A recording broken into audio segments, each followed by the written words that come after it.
प्राचीन भारतवर्ष में कितना गोधन था, इसको हम भगवान व्यास की वाणी से और महर्षि वाल्मीकि की वाणी से बहुत सामान्य रूप से समझ सकते हैं।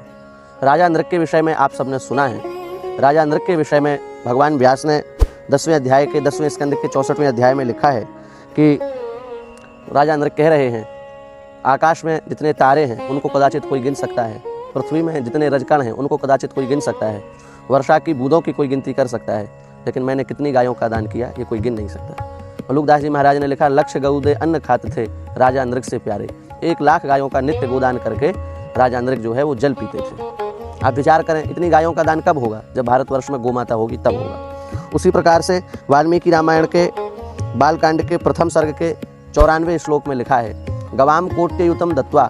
राम जी ने अपने जीवन काल में 10,000 करोड़ गायों का दान किया। 10,000 करोड़ माने सीधे सीधे 1 खरब गायों का दान भगवान श्री राम ने किया। जब राम जी वन जा रहे थे तो वाल्मीकि रामायण के ही अयोध्या कांड के 32वें सर्ग में वर्णन मिलता है कि त्रिजट नाम का एक ब्राह्मण आया और बोला कि हम कुछ दान चाहते हैं।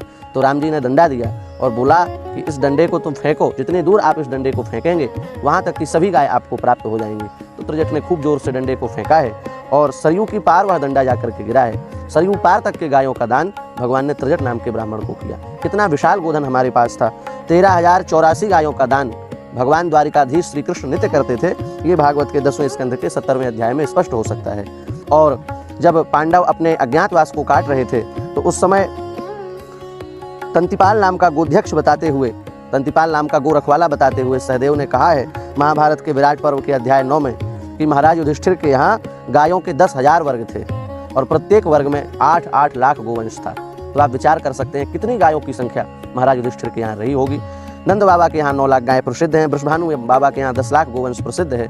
कलयुग में भी करोड़ों की संख्या में गोवंश था। आंकड़े बताते हैं कि अंग्रेजों ने ही अपने शासनकाल में 30 से 40 करोड़ गोवंश का विनाश किया था और आज़ादी के बाद अभी तक 40 से 50 करोड़ गोवंश का विनाश हो चुका है। अब मात्र 7-8 करोड़ गोवंश की संख्या बची है।